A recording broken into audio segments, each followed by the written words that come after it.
It's 12:05 here on the Talk to Me Network, home of the Information Overload Hour and helping seniors of Brevard. And let's get today's Wednesday show underway for Helping Seniors of Brevard. Kerry Fink, the executive director and normally the host, is off today. He's on assignment, but we have Jennifer Hellen filling in for Kerry Fink. And Jennifer, good to see you. How are you? Good afternoon. It's great to be here, John. Well, nice to see you on the other side of the glass. What do we have in store today? We have a great show today for you. I was reading an article this morning. It came across my desk. So this is kind of hot off the presses, but not anything that we don't know. It was talking about the 3 states that have the most seniors. California, Florida, and Texas have the most seniors. And of those states, Florida is obviously pretty high up there. But they broke down, the U.S. Census Bureau broke down how many seniors are in each county here in Florida. And they went by percentages. So by percentage, Brevard County is number 21 in the highest percentage of seniors in Florida. The number 1 county, just out of curiosity, would be Sumter County. But Brevard is number 21, and that is 23.7%. Of our population here in Brevard County is 65 and over. And as this Carrie mentions, if you go down to 50 and over, then half of us could be considered by AARP terms as a senior. And that's why today's show is going to be so important, because so many of us are seniors or about to be seniors here in Brevard. Let's see, Sumter County, I just realized that's where the villages are located. They are 57.8% 65 and over. Have you been in that area lately? No, I have not been. It is just off the chain as far as new growth in that area.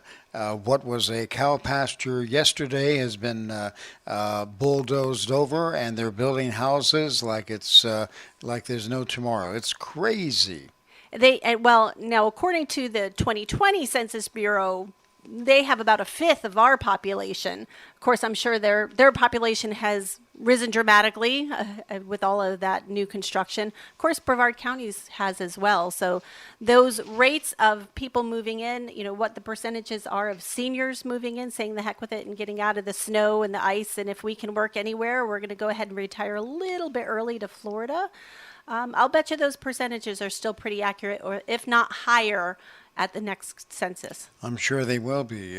So Sumter includes the villages, Bushnell, Wildwood, Lake Panosofsky, Webster, Oxford, and the Richlome Wildlife Area, Green Swamp Wilderness, and probably areas that are waiting to be bulldozed right now and new housing developments put on them. But it's absolutely crazy. So that's number 1. But you said we're in the middle of that? So we're on the lower half of the middle. We're number 21 on that list. Little Brevard County here in Florida. And we have a very high percentage of seniors in our area, and that's why we're doing this radio program, is to get information out to seniors that they need. And sometimes we don't even know that we need it, but we do. And that's why we have an expert here with us today. Tyler Runte from the law offices of Amy Van Fossen is with us. Welcome. Thank you so much for having me. And thank you so much for being here. A lot of folks... as I go out and do assessments for seniors, helping seniors, we always ask, not that we do anything with it, but we ask because we know the need. Do you have a power of attorney? And if they say no, you educate them slightly of, yes, you need a power of attorney, but we need so much more than that. And Tyler is a trust expert. So we're going to be talking today about trusts and estate plans. Little later on, we will go over our Helping Seniors of Brevard County car raffle and some updated news on the travel plans for our cruise in January. But let's go ahead and dive right into the trusts. And if we'll back up for just a second, Tyler, how did you end up in this type of law practice? How did you come to specialize in elder law? Sure, yes. So right out of law school, I was actually a public defender. So I was doing some of that work. And, I kind of realized that I didn't see myself there long term and really wanted to get out of the courtroom somewhat. And I found elder law is what our law firm specializes in. And I have loved it ever since I started. It's very gratifying seeing how much we are helping people and seniors, and it's just a really good feeling. It's a very rewarding job. Excellent. Very, very good. So you've had some successes with making sure that the seniors have what they need legally. But a lot of folks, I don't think, even realize, unless they have been there and done that because of a family member. I know in my background, when I was about, I think 27 maybe, had my stepfather, or not my stepfather, I'm sorry, my husband's father, pass away very, very suddenly. Business owner, caring for a wife with MS. It was a mess. No will. Some estate planning had been done, some trusts, but a lot of it was not signed. It was a nightmare. And it taught me at a fairly young age how important that planning piece is for yourself, for peace of mind, but for the family, so that they know what to do and how to do it, and what your wishes are, and how probate works. It's kind of a nightmare. When do you suggest people really start looking at that seriously? Now. Good answer. Good answer. Right now. So if they're off, if they are graduated from college, they're getting their first job,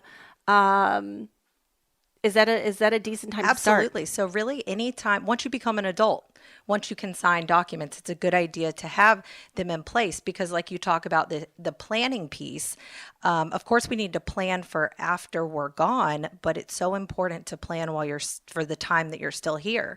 So the power of attorney and a living will healthcare surrogate, those are such important documents to have while you're living. The power of attorney would allow someone to act on your behalf in financial and legal situations. The healthcare surrogate allows someone to act for you in healthcare or medical situations. But those are really important documents to have, no matter what age you are, because none of us know what life is going to throw our way. So we may think, I'm doing just fine. I have no health issues, just chugging along through life. But you never know what could happen. We don't know what tomorrow is going to bring. Absolutely, absolutely. And it was one of the ladies at the law office that you work with that talked about her experience with a young daughter at college age, and realizing, oh my gosh, I can't speak for her because she's over 18. She's an adult now. So trying to pay her bills, trying to do things on her behalf, she wasn't allowed to, even though she was mom. And I've seen situations like that between husband and wife. The husband was incapacitated very suddenly, and some of the doctors didn't want to talk to the wife because she did not expressly have that medical care surrogate. So before we go much further, I want you to get, for our listeners out there, get your paper and pencil out. And Tyler, if they want to reach you, how can they get a hold of you? Sure. So our phone number is 321-345-5945. Our office does provide seminars for all of the different areas that we practice. So we always tell people that's a great way to get a little bit of information before. Some people are just apprehensive to dive right in, and it seems overwhelming because these decisions are big ones that people make. So we always say, come to a seminar. They're free seminars, and that kind of gets people's feet wet, and then you can start thinking deeper into what needs to be done. But the best way to do that is to call our office and sign up for one of those. Or of course, you can always sign up for a consultation as well, but the seminars are a good option. Very good. Very good. And we will repeat that number again and some more numbers later on in the show. So make sure that you keep that pad of paper and pen out. And if you didn't have a chance, go ahead and grab it now because we will repeat it again later. So we know some, basic paperwork, as you mentioned, that power of attorney, a healthcare surrogate, definitely needed as soon as you're 18. But now we're out, we're out of college, we're working, maybe married, have a couple of kids, and we're doing some planning. People think estate planning should be somebody in their 80s. I'm thinking Right. about passing Yes. on. So, okay, I need to start estate planning. When would you say estate planning really should be taken seriously?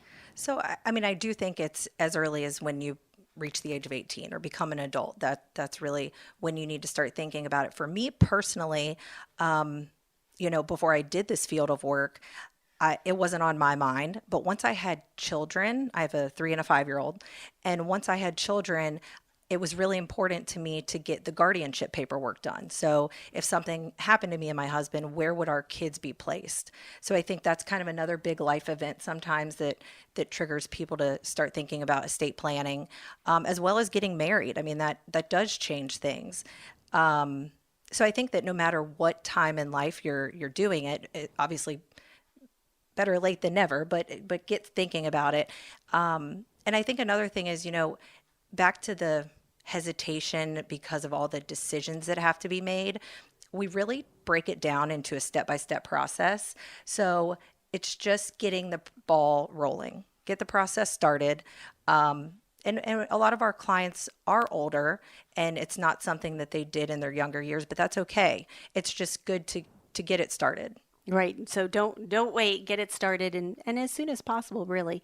And especially I think if you have a lot of people like myself probably thought, oh, I don't need to do that yet because I really don't have any huge assets. But if you have a house, you have a 401k, you have some things that could be sent to probate, you need to think about going ahead and doing that pre-planning ahead of time before you wait too long. Just because you may not have millions of dollars doesn't mean that you shouldn't have that plan in place. Absolutely. I think probably the biggest misconception about estate planning is that I have to have so much money or so many assets to justify a trust or even a will, or, I don't have much, so I don't need to do anything. That's just not the case. If you have a bank account, it's important to make plans for what happens with that bank account when you're gone. Absolutely. Absolutely. And I know probate, depends on the state, and I think it probably depends on what's happening in the world, how short-staffed they might be, but probate, I know when we went through it way back when, it was at least a year and a half. Those funds were frozen, basically, for about a year and a half before they could be dispersed because they were tied up in probate. Right. And I have seen that probate is only taking longer as time goes on. I think COVID kind of put a big hiccup in it as well, just because resources are lower, things are just taking a bit longer. But most people don't want to find themselves in probate. It is a lengthy, expensive process. So if you can make plans before that time comes, that's the best way to go. Absolutely, absolutely. I always think, when you see a house here in Florida and it's sitting and sitting and sitting and it's sitting empty, and you think, it's tied up in estate, it's tied up in a probate situation, and it's sitting there going downhill where, some brand new family would love to have that house, but they just can't do anything with it yet. So those things can be prevented with the prior planning. Absolutely, yes. And one of the best ways to, a lot of times it is the property, like you're talking about the house that's sitting, who's maintaining it? Is it being maintained? Is it kind of going into disrepair during that time? But if you have your property in a trust, in Florida, the property passes by way of your trustee to the beneficiaries without having to go through the probate process. So a trust is a very valuable vehicle to use in Florida when transferring real property when you pass away. See, and there is the benefit of the trust right there, one of the benefits of the trust. So let's talk trusts.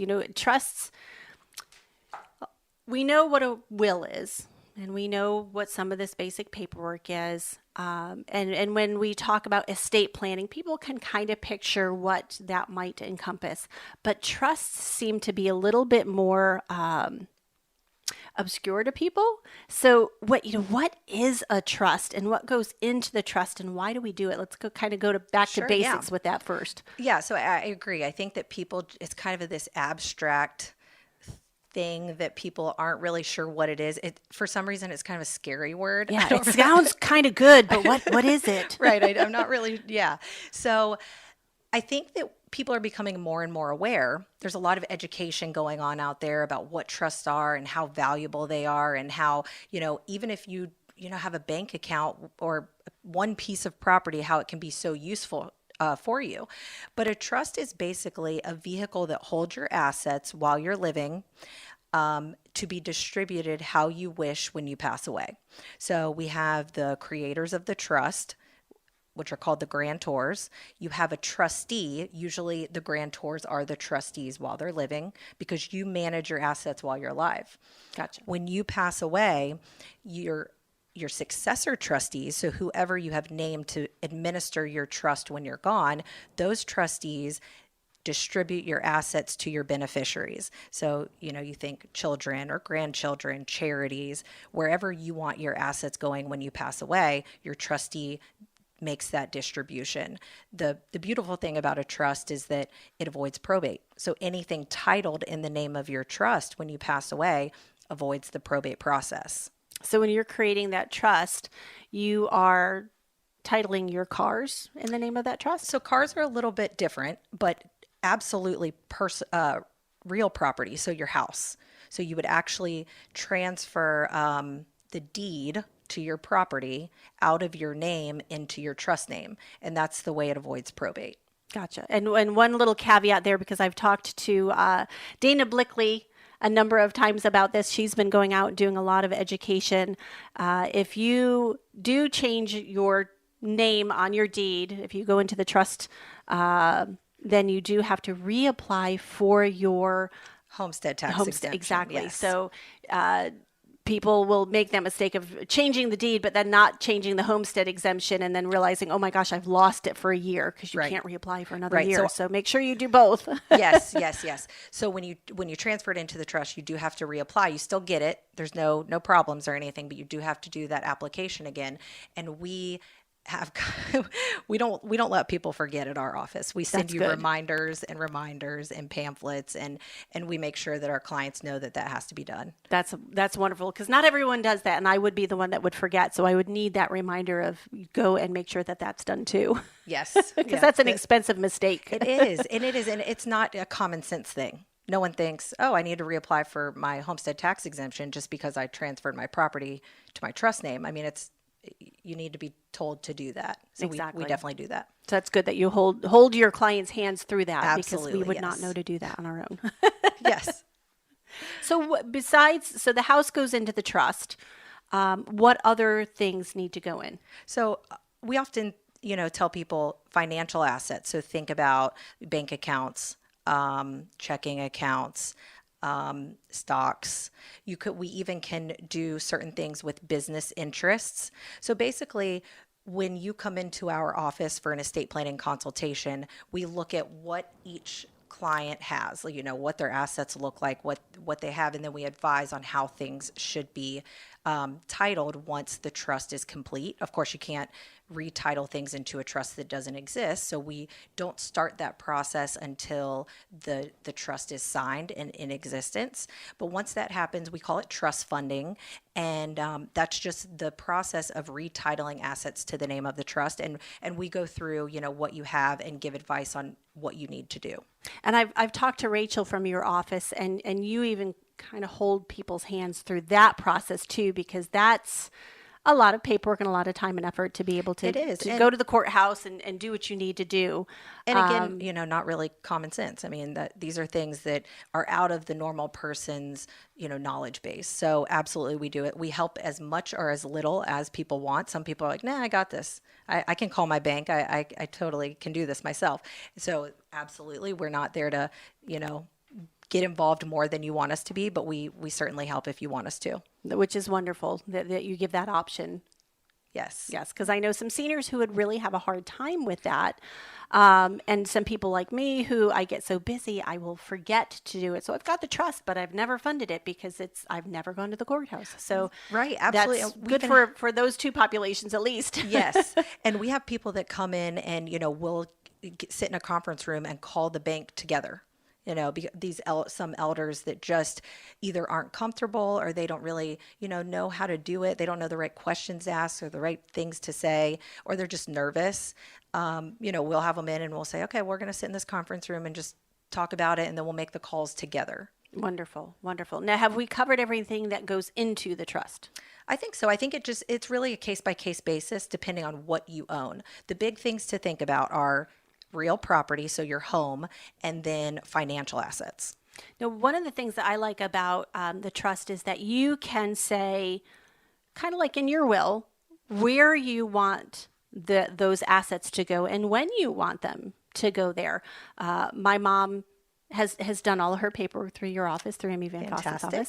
And she and I were just talking about making some changes. She wanted to make some changes and she was passing it by me. I have two sons. So her grandsons, what, if they are to move on to heaven, when do the boys get their inheritance from them? And talking about, okay, maybe half at 25 and half at 30. And so you have the ability through that trust to make those decisions, to put those parameters of what you feel is in their best interest into play. You do. So we call those contingent trusts, but basically it's language in your trust document that says, these are the contingencies. This is how I want the distribution to go. So it could be an age. It could be, I want my beneficiaries to inherit after they've reached the age of 25 or 30, 35. Your children or your beneficiaries best. So it's whatever makes the most sense for your family. We also put things in there like, money for education. I had a client just yesterday who said, I want my grandkids to have something, but I don't want it to be spent on tattoos. So, we can put language in there that says what the money can be used for. Of course, that's going to be up to your trustee to make those distributions. But while you're living, you can kind of set all of those rules. Which is nice. So you can define that because you know your children best. So you can make that, tweak that trust to hopefully serve them well as they grow up, and like you said, still make it maybe possible for them to pull it out for education or other purposes. Well, we are coming up to our break. After break, we're going to be talking a little bit more about helping seniors of Brevard County, the upcoming raffle and travel plans, also a little bit about our sponsors. So we are looking forward to talking as well again to Tyler, but we'll be back soon.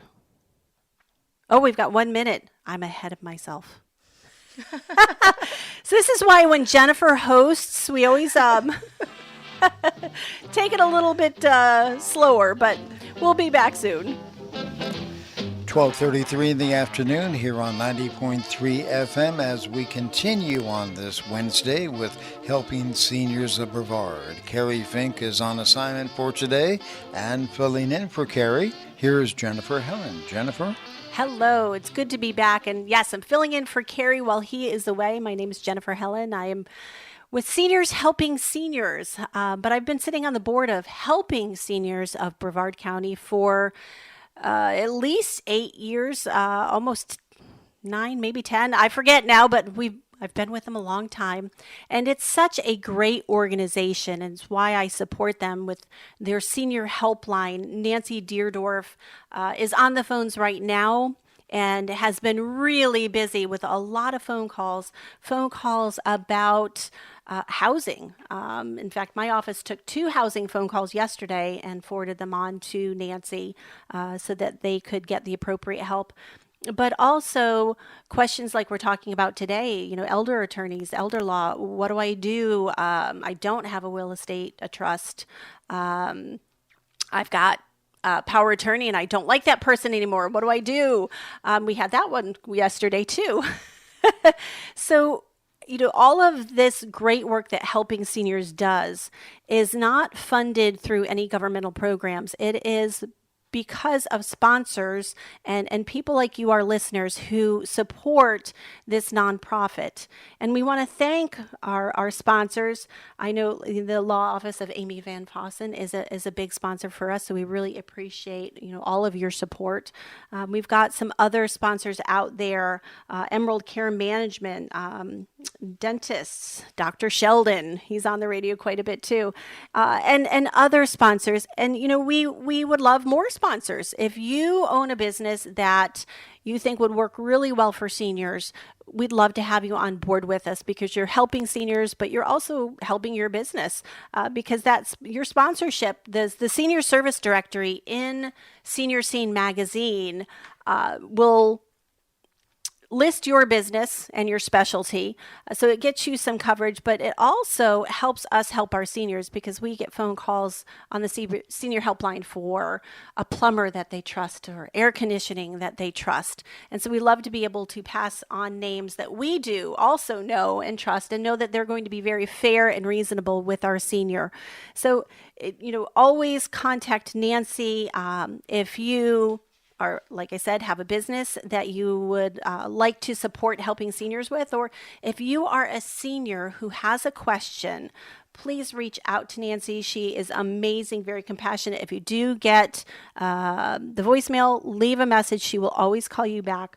That number is 321-473-7770. Again, that's 321-473-7770. And we're back with Tyler Runte from the law offices of Amy Van Fossen.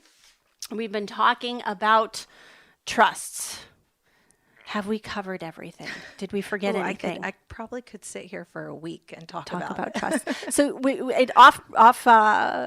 on the break, Jim Votro actually came in and asked a question about irrevocable trusts and life insurance, and that gets pretty complicated, doesn't it? It does. There's lots of different irrevocable trusts out there. So, and just so everyone's aware, a revocable trust is a trust that can be changed or amended throughout your life. An irrevocable trust is just the opposite. It cannot be changed. So once it is signed and put into place, it's set in stone. It's pretty much, it is the way it is. There's lots of different types of irrevocable trusts. We do many of them at our office. But if that's something that you think you might need or be interested in, I would say definitely schedule a consultation, and we can talk about that. Absolutely. So that does get a little bit more complicated. We'll not cover them on air, but if you have a question about the different types of trusts, because there are many different types of trusts, again, Tyler, what is your phone number? How can you be reached? Yes. So our phone number is 321-345-5945. Again, that's 321-345-5945. And we just moved our office recently. I think it was March that we moved. So now we're located just west of downtown Melbourne, that is, 211 East New Haven Avenue. Beautiful mural on the side of the building. It is. So watch for the mural. And they are listed in our Senior Services Directory in the Helping Seniors newsletter, which is tucked conveniently inside Senior Scene magazine every month. So make sure that you do pick up a copy of that, because their contact information is in there as well. So one of the things, Tyler, that we always have to talk about while we're on the radio is the upcoming car raffle for Helping Seniors of Brevard County. Have you heard about it? I have heard of this, but okay. I need to know more. All right. So now if you're listeners, or you're listening regularly, I'm the captain of Team Dodge. Oh, yeah, I love Dodge. So we have 4 cars that you could possibly win at the car raffle in October. It is the Chevy Camaro, the Dodge Challenger, the Kia Sportage, or the Mazda Miata. So I always ask every listener, which would you choose? Oh, maybe the Challenger. I don't know. Now, I did not pressure her. I was not twisting her arm. I mean, really, I would take any one. I would be happy. And it's true. They're all great cars. The Miata with the top down in Florida, running down the beach, that would be great. The Kia Sportage, you can put a lot of things in. Of course, I am a huge fan of the Dodge Challenger, and this is the last year that they're going to make them. Really? It is. So I think definitely the Dodge this year, because you've got a collector's piece right there. Sure. Yeah. Absolutely. So if you would like a chance to win one of those marvelous vehicles, you, as Carrie says, have to be in it to win it. So you can make a donation, $25 for one ticket, or 5 tickets for a $100 donation. And those proceeds go to support helping seniors of Brevard County.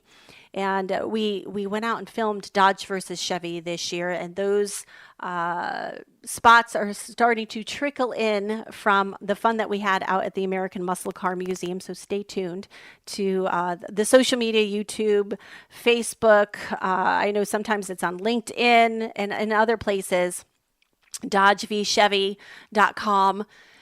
To see our shenanigans, but we're allowed to drive those race cars, the Dodge and the Chevy, just to see kind of how they handle this year's model and have a lot of fun in helping support a great cause. If you would like tickets, you can always go to the website, helpingseniorsofbrevard.org, or call Nancy at that same number, the 321-7. I always have to stop myself because I try to give my own phone number out there for helping seniors, and not helping seniors. 321-473-7770. We also actually have tickets at my office at Seniors Helping Seniors on the corner of Dairy and Hibiscus. So either way, get your tickets. Come out the night of October 29th. Have you been to the American Muscle Car Museum? I have not. Oh, my goodness. You need to come. I've heard it's awesome. And do you have boys, girls? I have one boy and one girl. Okay. The boy will definitely like this, but the girl might too, because she's pretty open. She's kind of a little tomboy, so she'd probably love it. She'll love it then. The cars, there's almost 400 cars now in this museum. They are all gorgeous, very, very well kept. The memorabilia is also very interesting. The different gas pumps and signs and old ice cream carts. Just, it's amazing the history in that museum in addition to the cars. There is a drivable shoe, a pink high-heeled pump. There's a DeLorean. There's just amazing, amazing cars. And it is a great family event. So bring the kids. The night of the event, there is free food, wine, beer, soda, water. So it's a great night out, a family event. And really, for $100, you can take everybody and enjoy the museum, enjoy the food and drink, and then hopefully one lucky winner is going to go home with one of those cars. And the last 2 or 3 years, we've actually had local winners right here, Brevard County, people that 3 years ago now, I guess, she was there in the audience, which was so much fun. Cool. Yes. So to get to see her reaction that she won the car, she was in a little bit of a disbelief at first. Sure, yeah. But it's so much fun to see her. So we would love to have the winner in the building this year with us on October 29th when we pull that winning ticket. But make sure you do get your ticket and come on out and join us that night of the event, because it is so much fun. We also have breaking news on the cruise front. Our cruise man extraordinaire, Chris Morse, travel captain, he has arranged a cruise, a 2-night, a 7-night, and a 9-night going out in January for MSC. And as we've been hinting, the cruise industry has been making changes because of COVID. And new this week, MSC is now dropping the vaccination policy. So if you're not vaccinated, they are going to require you to be tested before you get on the ship. If you are vaccinated, they're not even requiring the testing. So people who were not able to be vaccinated for one reason or the other will now be able to go on ahead and cruise with us. So I've already booked my tickets for the 2-day. That's going to be a lot of professionals, I think, on that, because it's a great, hey, I can go on the weekend and not even miss work. So it'll be a nice trip out, just to kind of little break, get away. The 7-day great pricing. It includes the port charges, the gratuity, and the drink package, and Wi-Fi. So it's an amazing pricing for a great trip on a brand new MSC cruise ship.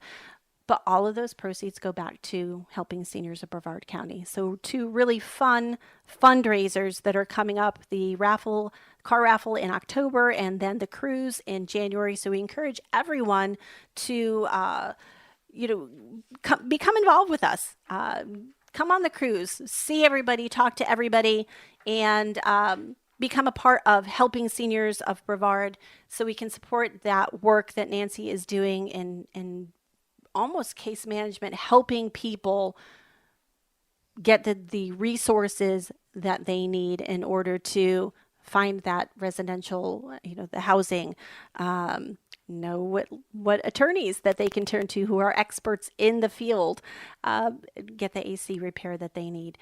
So one of the other things that I did want to talk today with you, Tyler, about elder attorneys. You see a lot of customers, you see a lot of different situations.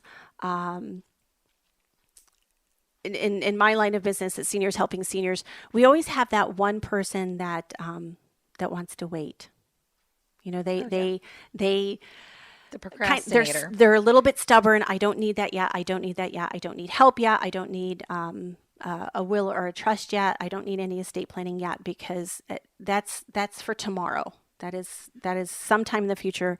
And sometimes we see them where they refuse help, so much so that they end up going into a facility where they didn't want to be in the first place, because they wouldn't get the help in the very beginning.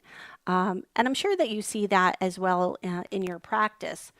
For the people who are hesitant to take that step, you and I were talking a little bit when we were offline earlier about making it not quite so scary. Right. We actually have fun doing what we do, believe it or not. We have fun with our clients. We build a relationship. We become friends with these people. They truly are great friends.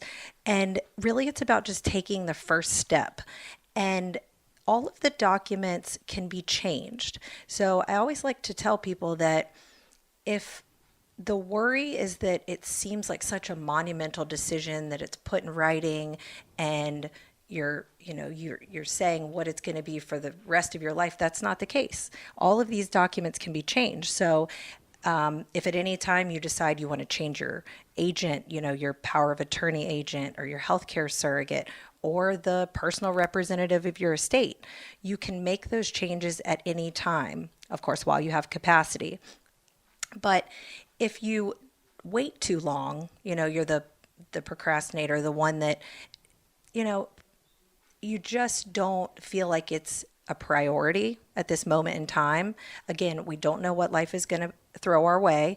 But if you are that person and it's too late, if you do become incapacitated and you don't have these documents, you're going to end up spending a lot more money finding your way through guardianship, potentially guardianship. And also, the people that you might want to care for you aren't going to be the ones doing it, because the court's going to be deciding who the best fit is for you. And that might not be who you want it to be. So you kind of got to think about all of the different factors that play into it. And again, it's just about taking that first step. Come to a seminar or have an appointment. We're not the pressuring type. We talk about, lots of different things, and we build a relationship with people so you can feel comfortable, and we walk you through the process. And 10 out of 10 times, clients say, when it's done, I'm so glad I did this. So there you go. I sleep better at night. I'm at peace because I have something in place. The thought of being able to change it later is wonderful, because, if life circumstances, one of your agents might pass away or become incapacitated themselves. So just that freedom of being able to change it if you want. But I've never had someone walk out and say, well, that was bad. So and I think we have that overwhelming perception is that, happiness. oh my gosh, this is so scary. And I don't want to think about my own demise. I don't want to even put my head around this. But it really isn't that scary. No. So 10 out of 10 people saying, oh my gosh, I'm so Always. glad I've done this.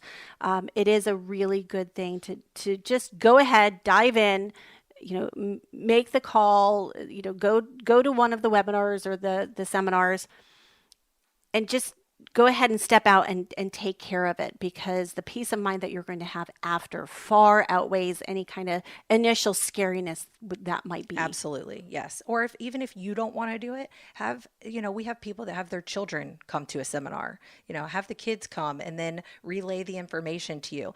It's often when the kids get involved, things happen. So there you go. And, during assessments, when we do ask about the power of attorney, a lot of times while I'm out in assessment, the adult children are there with them. And so I'll be an equal opportunity offender. I'll look at the kids too and say, do you have your power of attorney? This isn't just about mom, but you need one too. And mom will go, yeah, get them. And also, we do probate at our office. So we're an elder law firm, probate, estate planning, public benefits, guardianship.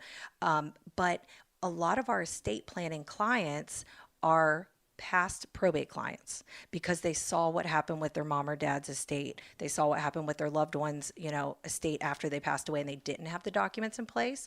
So they immediately say, okay, well, send me to the next, the estate planning department because I'm headed there for myself next. Absolutely. And I think that's kind of what happened in my family, after he passed and the nightmare that happened afterwards. I knew my mom and I were both in insurance back then.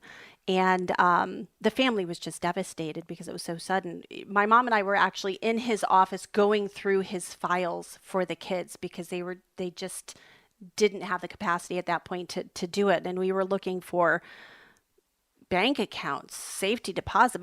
Nothing was written anywhere. And so after that whole process, my mom and dad went and had all of their stuff done, while we were up in New York. But then when we moved to Florida, had their things done here in Florida. And that just made me think that's a good idea. Tell me, and I know why, but Tyler, tell me why we have so many seniors that will move down here from other states. They've done all their paperwork in Ohio, New York, Pennsylvania. Why should they have it looked at by an elder attorney here in Florida? We always say have your documents reviewed by a Florida attorney if you move here. It's likely that some will have to be updated, but you want all of the Florida statute and the Florida law in your documents so that your documents comply with Florida law. All states operate slightly differently, so you want to make sure that they're up to date pursuant to Florida law. Absolutely. And I didn't really realize that until, I've been in the senior industry long enough now and talking to you and other elder attorneys. I didn't realize what a big deal that was. But hearing some of the different intricacies, it really is a great idea to have your documents updated here in Florida.